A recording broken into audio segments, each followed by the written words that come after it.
If you're listening or watching in the Chicago area, it's no secret. The winters here can be brutal, and the spring typically brings some pretty nasty storms. For a homeowner, winters mean your gutters, windows, and doors take a beating, and then wind and hail kind of finish the job when spring rolls around. If you think you have damages that could qualify you for a roof and/or siding replacement through your insurance, you need to talk to my friends at Suburban Roofing and Siding for a free 9-point inspection of your property exterior before you call your insurance company. Let them assess any damages you may have and walk you through the steps of a claim, hassle-free. They're an accredited member of the Better Business Bureau with an A+ rating, and all their contractors are licensed, bonded, and insured. They also use the highest quality materials available at no additional charge to you.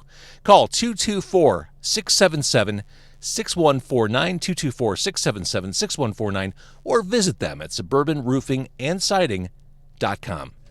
And welcome to Car Con Carne. We are right by the tap room of Go Brewing in Naperville, which is the very first non-alcoholic brewery in the state of Illinois. Is that correct? That is correct. Holy crap. Joe Chura is the president of Go. We are here in dry January. Joe is drinking an NA beer. What are you drinking? That looks fantastic. This is a chocolate cherry stout. It's our brand new beta beer. Chocolate cherry stout. Yeah. On tap only? No, we have it in cans now. We just came Really? yesterday. Yeah. That's exciting. Yeah. So I want to talk about the brewery and the beers, but let's start with the fact that the NA space has just exploded over the past few years. To the point where when I learned that Go existed, my first thought was, I can't believe someone hasn't done this sooner. Like, it feels like this space has just been begging for this for a while. Yeah, it is a polarizing thing to people. I see reactions on both ways, both sides of the fence here. In fact, the first Facebook comment that I saw when I decided to announce to the world we were creating this was, "I can't wait not to go there." And and I had to look at that and laugh, because the reality is, it may not be right for everyone, but anyone who is looking forward to maybe a healthier lifestyle, some better habits, reduced alcohol consumption, lower calories. We wanted a place that was inclusive for those people, but also didn't exclude people that liked alcohol. So we wanted to go on a mission to create no and low, and that's all we produce here. And by low alcohol, are we talking like in the ones and the twos? Like how low? Yeah, that's exactly right. So the way we defined it, and there isn't necessarily governance around this, but we said anything that's from 0.5 to 2.5 or under would be considered our low alcohol. So we don't want to go above that threshold. So, and what would the difference be? Because you're not getting drunk off drinking low alcohol. Is there an extra warmth? Alcohol in itself has calories, and therefore it has a little more body, a little more sweetness. So therefore, the higher alcohol content beer, you're going to get some of that. When you take that away, you can't necessarily replace it one for one. I mean, certainly our NA beers, I think, compete with regular strength beers.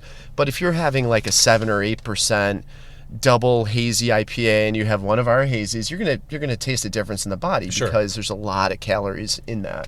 And that's just it. The beauty, I think, of NA beer is you can use it as part of your drinking strategy. If you want to have one of those super high caloric 7-point whatever beers, you can't drink those all night long from an intoxication standpoint, but from like a bloating and just feeling full standpoint. Yeah. So you can introduce NA as kind of like buffer drinks before you drink those big drinks or after you drink those big drinks. This happened last night, and I was closing a customer out. I looked at his tab, and he had one of our guest beers that we have on tap from Solomon that makes phenomenal beer. Mm-hmm. And then he had one of our beers. So he actually did have a hazy from Solomon and a hazy from us. And I said, you know what? You're going to feel great tomorrow. And he's like, I feel great now. And you're right. I'm going to feel great tomorrow. And that is like the customer base that I thought we were going to attract. There's a lot of those moderate drinkers that understand that you can't have 3 or 4 8% beers anymore, and one, legally be able to drive, but secondly, feel good the next morning and feel productive. So NA beer, by definition, is less than 0.5%. Correct. and that's what all the NA beers are here. Correct. 0.3, 0.4, whatever. The process, I think, is still mysterious to most of us. How you create something that tastes like the Burn It Down, which I had before we started talking.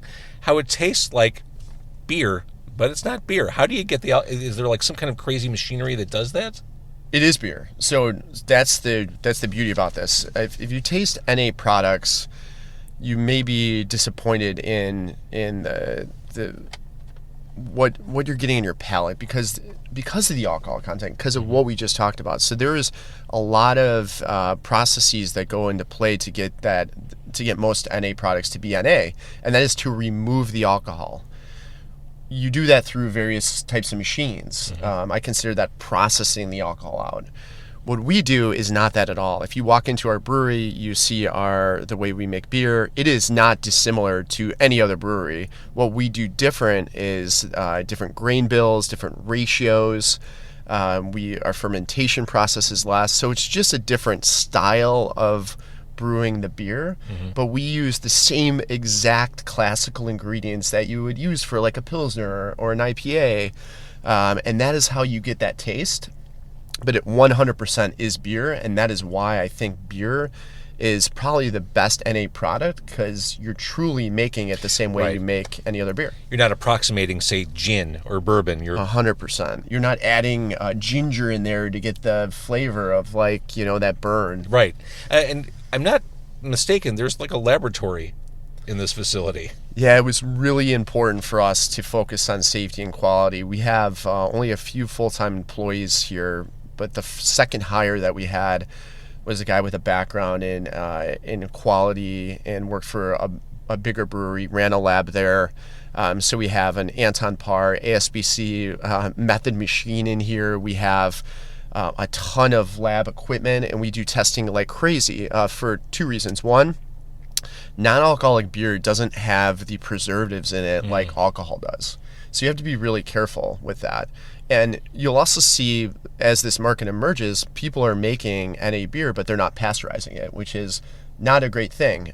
So we have a canning line here where we pasteurize all of our beer. And basically what that means is once the beer is made 100% in a can, lids on, it goes through this tunnel pasteurizer, and it basically shoots very hot water at the can for a few minutes to kill off anything that could possibly grow inside of it.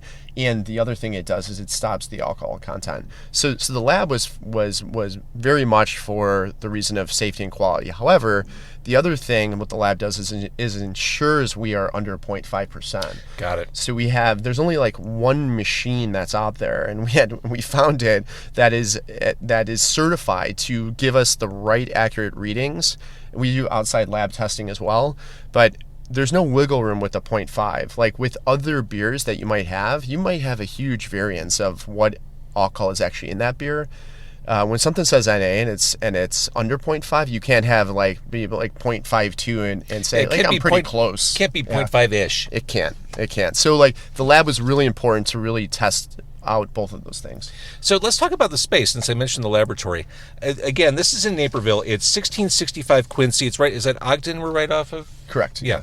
Right off Ogden in Naperville. It's in this area. If you live in this area, and you drink beer, you're probably already familiar with the area because of Solemn Oath. Correct. Right across the parking lot. But this facility, I saw this mentioned on your website, the word vibe. There is a vibe here. There's some real mindfulness behind what you experience when you walk into this tap room. There's kind of a library feel. There's exposed brick everywhere. It's designed as a place you want to hang out at. That was the intention. I appreciate that compliment. I wanted a place that's inclusive for everyone, and the feeling that when you walk in to be warmth and welcome and a place you want to gather with friends, I wanted to take it up a notch. My wife and I went to Seattle, and they have an amazing brewery scene. And there's this neighborhood we went into, and literally, you cross the street and there's a brewery. You go across the other way, a block down, there's another brewery. There's more breweries per square mile. But the problem at the end of that tour, I couldn't remember any of them. Right. Everything tasted the same. Everything looked the same. And I love going to breweries, but I was like, you know what? Could I create a place with a stage where we do storytelling, we do cold plunges, we do fitness activities, and we bring this community and this programming in that someone can look at it and say, I could be part of something bigger. Right. And that was the goal. I love it. And the stage, I mean, it's really nice. Like, I could see lots of opportunity with that. Yeah, we'd have live music every weekend. My partner and I, who's unfortunately not here right now, he would be in the back seat with us. But maybe that's why he's not here. He didn't want to be relegated to the back seat. We love live music. Like, we love that vibe, and there's just not a lot of it. So we're like, man, to have a place where not only can you have non-alcoholic beer, but you can have this sense of like, this is a cool vibe. We're occupying our weekend, and we're gonna enjoy music, and then the next day feel great. Like, that's the goal. Just enjoy the ritual of drinking without being drunk. Like, enjoy all those comforting things about being around a group, having a couple, having loud music, Yep. and walking out of here and thinking, yeah, I'm driving home now. We're all good. Yeah, our slogan's "Remember Tomorrow," and that's so intentional because the goal behind that was you can have a ton of fun tonight. You can get wasted. You could jump on the table and start dancing around, getting crazy. But remember tomorrow, because tomorrow, those kids aren't going to give you any sort of sympathy. Yeah, they're still empathy. waking up at 6 a.m. They're still waking up. Yeah. Like, you have a job to do, and anything you do in life takes you closer or further away from your goals. And that's what I realized. It took me 40 years to realize this plus. But, most people don't wake up in the morning and say, you know what, I wish I drank more last night. It's usually the opposite. So I mentioned at the onset, this is the first NA brewery in the state of Illinois. I've got to think, as mentioned, this category is exploding. You're not going to be the last. And I've talked to different craft brewers around the city and suburbs, and the way they describe the craft scene is that it's very supportive and very community-based. Do you foresee the same in the NA space, or do you feel like it'll be more competitive because it is so new? It's a good question. I don't know how that's going to pan out. I mean, for me to say it's not going to be competitive, any field or any business that's being created is certainly competitive in nature in some way. So I do think there's going to be this sense of camaraderie amongst brewers, period. NA in itself has a lot of inherent challenges with it. So if there is a brewery out there that wants to make NA beer and they're going through this process, I mean, we would help them just like other breweries have helped us. I think the more the merrier in the space. The beauty about what we do is there's not barriers to selling the beer per se to a lot of unorthodox places. Like, there's clothing stores that are now carrying our beer that when you're shopping, right? That's and brilliant. You could have a beer. We're in barber shops. We're in these very unorthodox establishments, and I think I want to have a beer as I'm getting my haircut. Right? Isn't that? I mean, isn't that awesome? As I'm going record shopping. I mean, think about. Yeah, that's a great one too. But think about, like, you're at the kids' soccer game and you're just sitting there. Yep. Like, you can't drink alcohol in there. I mean, you might be able to, but or you're indoors somewhere, and you know how those days go with kids. Imagine being able to have an NA beer and it's perfectly legal, it's perfectly fine, and you're not going to have any ramifications. That would be fantastic. Right. I love it. That's brilliant. Yeah. All right, so we're in dry January. One of the many reasons I wanted to talk to you is we're in dry January. Like, this is your Super Bowl right here for an NA brewery. Yeah, we were gearing up for this for a while. Yep. So a month full of events, special stuff going on. Yeah, absolutely. So we created a challenge called Go Dry January, and it's on our website, and we have hundreds of people that have signed up. I'm so humbled and blessed that we've already been able to accumulate such a large audience of folks that want to participate in things like this. We've been open since October 15th, which the date we're not even 90 days into this brewery, but up until January, we had been open only on weekends. Now, to support people in dry January and to just kind of test things out, because when you create a business, it's a lot about testing and finesse. We're open now Tuesday through Sunday. We open at noon. We're promoting work from Go as an alternative to a coffee shop, which is pretty cool too. Yeah, I mean, you could be on a Zoom meeting drinking beer, and your boss might look at you funny and ask a question, but at the same time, you'd be like, "This is NA beer." Why not? Exactly. Oh, I love that. Jumping back to distribution, you talked about where you are. I know that's a big challenge for brewery owners, just getting that shelf space. But you seem to be pretty well branching out, west suburbs especially. But I know you're in a couple of north side shops. I'm assuming that in and of itself is a full-time job working on that side of the business. It is, and we're learning. I didn't have a background in brewing at all or understanding this industry, and what's happening now is really cool. Like a lot of where we end up is from incoming leads to our website.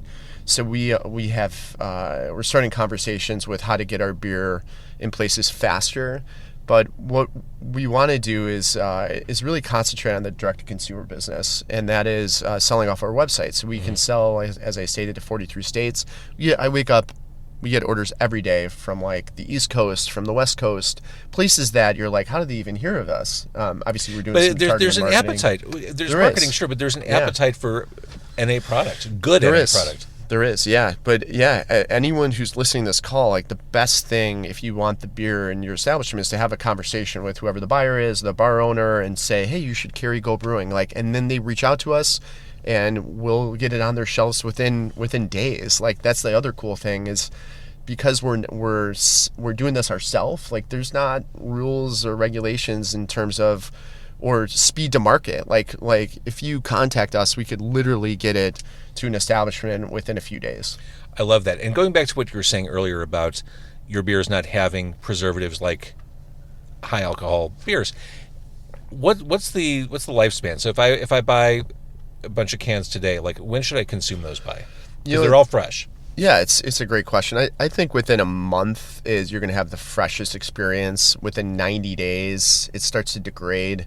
You can have the beer because it is pasteurized up to 6 months. I think past then, anything canned that's liquid isn't going to be as good. And really, who leaves beer in the fridge for longer than a month anyway? Right. That's just not done. Let's talk a little bit about the beers. I sampled a flight. You have a grapefruit IPA that is just ridiculous. I love that. Is that an experimental one, or is that like a... Yeah. So we have our kind of 5 base beers. I should say that first. That's our Burn It Down IPA. We have I also love that. That's something. That's one of my favorites too. We have a Prophet's Hazy. We have a Suspended and Sunbeam Pilsner. We have a Street Cred Stout, and we have a Head On Wit Beer. So those are kind of, think about those as like our 5 base beers. So we've been brewing those. That's your starting lineup. That's our starting lineup. We've been brewing those for a year and a half. Been brewing on my garage, experimenting, thousands of different batches just to kind of figure this stuff out.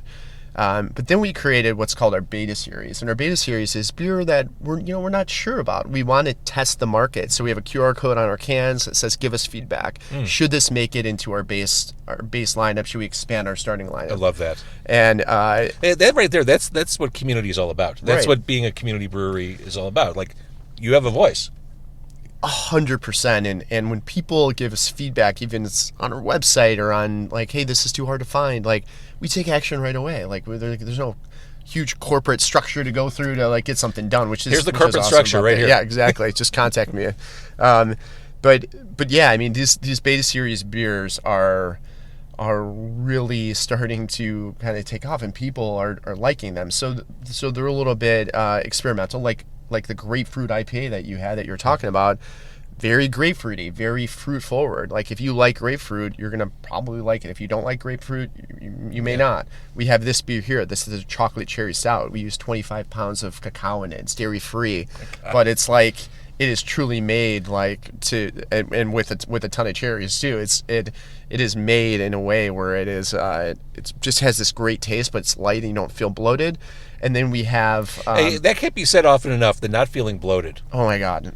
1,000,000%. If you're looking for one reason to drink NA beer, that it's so true. And I'm here all hours of the days and nights, right? And, sure. And I'm drinking 10 of these a day. Yesterday, like I'm ashamed to admit, I was so busy I didn't even eat, and I was like survived on any beer. I would not recommend that. You should eat. Do not plan on surviving on this. But at the same time, I went home. I woke up today. We just did a huge run out here that I talked to you about. I felt perfect. That's awesome. Not one iota of like I drank anything. You remember tomorrow. I remember tomorrow. Yeah. All right, so again, 1665 Quincy in Naperville. That's your Joe Chura. This is Go Brewing in Naperville. I guess I'll leave you with this question that you just opened in October. I mean, this is a brand new everything. Obviously, running this business, you have visions for the future. What will we be talking about 1 year from now, next January? I would like to really ramp up where we're at. So talking about the different unique establishments, like we had just started the conversation about, like, and just even sharing ideas with you, like, where else do you see this as being a fit where someone can have an NA beer, but maybe in a very unorthodox place. So having those conversations of where's the weirdest place that your beer's at, right? Maybe I was just talking to a church group yesterday. I don't know. Like, who knows where this will go? So I think having that conversation is great. What stores, establishments, what states, what's the market share? Starting to kind of get those numbers, because we are positioning ourselves to be a national brand. And right now we're starting really local. We have one brewery here. Is it going to expand where we have a regional brewery on the West Coast? Because when you ship to the West Coast, it's a little bit more expensive. So you got to think about that. So those are conversations that are feasible in the future. But right now, I'm dead set focused on our customer base here, our customer base that's carrying our beer, and just creating the best possible experience. Well, and the big question someone may have watching or listening: is it any good? The answer is yes. It's beer. It tastes delicious. I can attest. It's no secret. NA beer sucked for years, decades. Yeah. And to have it done with craft sensibility and to taste like this, I think this is what we've all been waiting for. Yeah. Thank you very much. And it helped me on my journey. I used to be significantly overweight, and I abstained from alcohol for a period of time, and I curbed my craving through NA beer. So I give credit to the NA brewers out there, to like Athletic and the others that really kind of made this, made the alternative to what you talked about, the duels and the other beers that weren't really that great, because it kind of proved the market, and that I'd be remiss if I did not give them some credit and say thank you for that, because it helped my life. And now we want to spread that and create a lot more beer to help others as well. And that's the difference. Before, NA beer was just kind of like a placebo, and now it's something you can enjoy and share and talk about. 100%. And what's crazy about this too is, like, you start to gravitate toward the taste of NA beer more than regular beer, because it's just of that lighter feeling that you get. I love it. Thank you so much, and good luck. Good luck. That sounds like this is a risk. This is a sure thing. Congratulations on what you've accomplished so far and what you will continue to accomplish moving forward. Oh, thank you. And there's no sure things by any means. Like, this is a very hard business. There's a lot of capital involved in it, obviously. Sure. A lot of competition. Do you need a couple bucks? I might take you up on that. But I mean, it's a blessing to be able to do this. Like, I wake up every day with gratitude, to have hands on keyboard, to be building something from nothing, to create a product that didn't exist. I am the happiest I've been in many years. But I can't thank you enough for letting me be on this podcast too.